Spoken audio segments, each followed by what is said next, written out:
Higa ka higa piny Kenya wito mon ma odhuro ma wito ngimagi ka gikonyore ka thothgi ngima ka thothgi gin mago ma bende koro neno matek. Jalony wacho ni romo mar yango jolony mar konyo ngima mon kod nyithindo mane bagi boma Mombasa penjo bedo gima dhi tieko chutho medruok mar mine kod nyithindo ma wito ngimagi ka gikonyore. Judith Omondi nigi lerno. Kwan mar mine 100,000 manyuolie pacho ka higa 355 wito ngimagi. Kwan ma jolony yango ni pod ni malo kendo winjore si. Tuak mar duoko kwan ni piny obiro e romo ma okelo kanyakla nyamrerwa kod jolony duto mag thieth mag mine kod nyithindo. Romo ma obagi e boma ma Mombasa kama migawo mar thieth kokalo kuom director maduong' mar thieth Dr. Patrick Kamoth yango chenro manyien magin go mar tiyo kanyakla kod counties e duoko kwan ni piny. We have prioritized the counties with the leading contribution of maternal mortality. These are 26 counties which contribute more than 60% of maternal and newborn deaths. We are going to ensure that we have commodities in place to be able to save mothers, including syntocinon, eat-stable carbetocin, and also caffeine citrate. Amoth koni piny owacho osechako yaro badgi mar keto bengi mag remo e counties duto ma pacho ka gino madhi konyo mine ma wito remo mathoth e kinde mag nyuol. We are revamping the regional blood transfusion center in Garissa County, and that will be able to serve Garissa, it will be able to serve Tana River, and also part of Wajir. We remember, for example, a county like Samburu did not have a blood transfusion center. They used to collect their blood all the way in Nakuru, a distance of more than 200-300 kilometers. Imagine you have a mother bleeding in Maralal, and somebody has to go to Nyahururu to collect that blood back and forth. Jokanyo mag riwruok mar governors ma bende ochopi e romo ni onyiso aput margi chenro magisebedo ka giriwore kendo rem ma oseneno kendo e report ma ochiw kod jatend migawo mar thieth e kaunti ma Kisumu Dr. Gregory Ganda okoni chenro gi dhi menyo rem ma pod counties nigo mamedo kwan mar mine ma wito ngimagi ka nyuol. We will expose workforce gaps, referral delays, blood shortages. All this will be exposed, and at some point somebody will get uncomfortable. And that is the storm that we have to weather. In such a point, I remember in Homa Bay, when the ambulance did not have fuel, but Homa Bay was able to share this with the whole country, that this lady died or almost died because there was no fuel. That is the land. Kamano, jolony koni pod nitie tuoche matindo kama oriwore ariwi e kind mamoko ma keto ngima mine mapek kamarach. Kendo Profesa Moses Obimbo koni oseyang lony manyasani mago picha e ich kata ka nyathi pod tin gino ma owinjo chwali e ute thieth duto matindo kama oriwo level 2 kod 3 duto manie pacho ka. Many women complain of having either heavy menstrual bleeding or they have irregular bleeding, and they sometimes stay for so long within the primary healthcare facilities or even at home without seeking help. One of the things that I'll be leading in discussion on is how can we deploy artificial intelligence and point of care ultrasound at the very primary care facilities to fast track these women with some abnormalities. Romonio kelo winjruok ni gilony manyasani medruok mar jolony e ute thieth yedhe kod sir mar piny owacho e yor omenda kwan mar mine kod nyithindo ma wito ngimagi ka inyuolo dhi dok piny e pacho ka. Judith Omondi, Ramogi TV. Migawo mar somo yango ni chenro mar keyo buge mag grade mar 10 pacho ka mangima biro rumo giko dwe ni mar 2 e kinde ma chenro mar goyo chapa buge go pod dhi nyime ma biro e kinde ma ywak osebedo thoth skunde ka giywago nok mar buge go mag grade 10 ma oseng'iko chenro mag somo. Lidio Keyo nigi mathoth. Migawo mar somo kokalo kuom jogo buge chapa maromo 21 mane omiyo rak mar goyo chapa buge osepogo buge mohewo milion 1,193 mag grade mar 10 pacho ka mangima.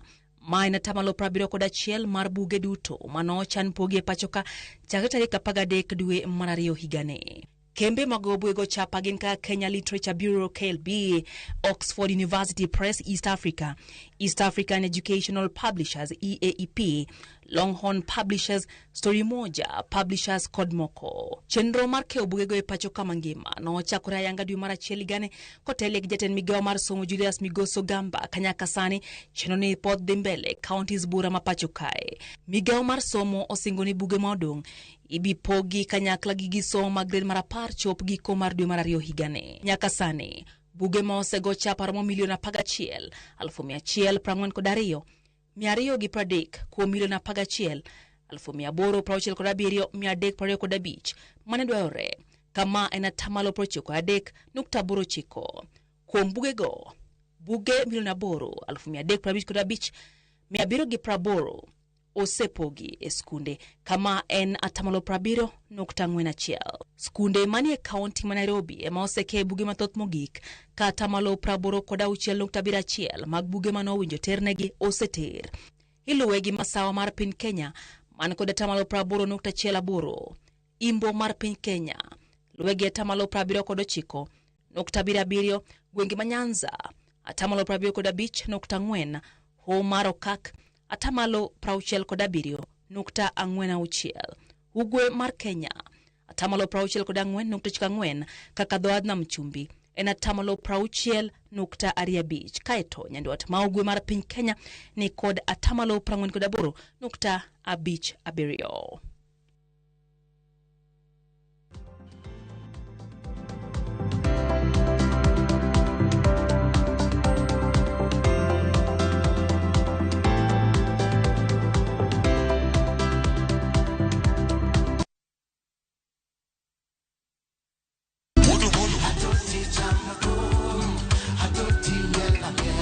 Woktich ka woktich wakelo ni don ya wotonagi. Kabinet chario kati chario nyakumunga juang en odiochieng' mar yuto mari. Chieng' tich adek nyakumunga juang en odiochieng' mar mine nyalo kachiel koda weche hera. Awendo kachopo tich ang'wen nyakumunga juang wakelo ni kama nene, yani TBT kod thume mamit mokalo. Furahi the edition and thum kaliech. Loso kapuoyo nyakumunga juang. Ka wakelo ni jothumbe mopogore opogore. Kanyo ndio bende wakelo ni gimilongo ni Ben Yawan.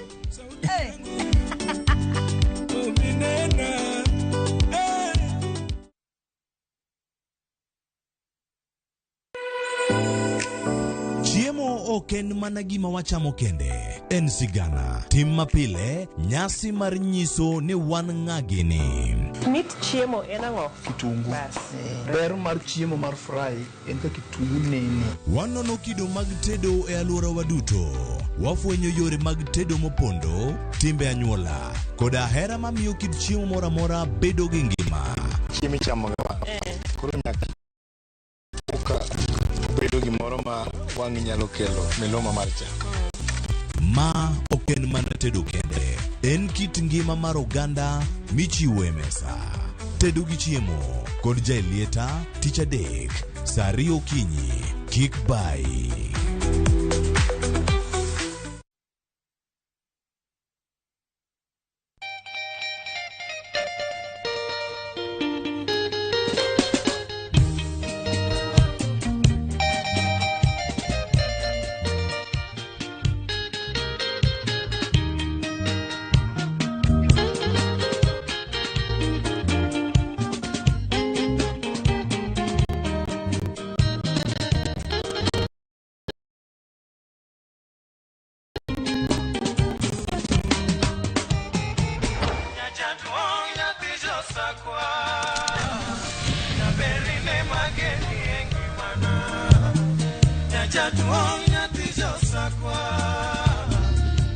Radio Ramogi, Cartoon Jaluo.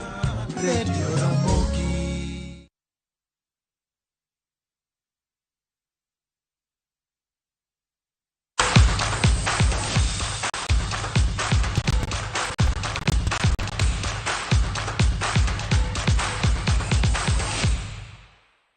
Machiegni weche mag tuke. Kenya yango squad ma jotugo 10 kod 2 piem ma 57 mar Magical Kenya Opens mariga maga 2026 e tuke mag golf mag DP World Tour nyasi manotimore kawuono e paw tuke mag golf ma Karen County Club kendo ne otelie kod jatend migawo ma tuke Salim Mvurya. Squad nogo motele kod jatugo Edwin Mundanyi oting'o jotugo man kod lony kaka CJ Mungai, Greg Snow kod mamoko.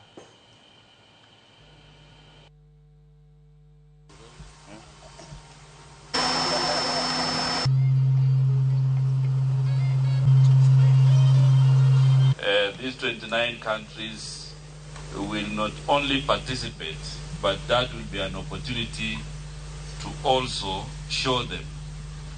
Just about the team is that this year we are a team of 12 professionals, and as we head to Thursday, all I can say is that we've gotten a good exposure this time.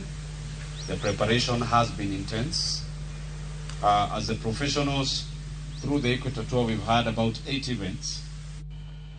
Timba dhula mar Arsenal nong'ado tiko ma tugo e round mar 5 tuke mag FA bango Wigan Athletics gonde 4-0 e tugo mano tugo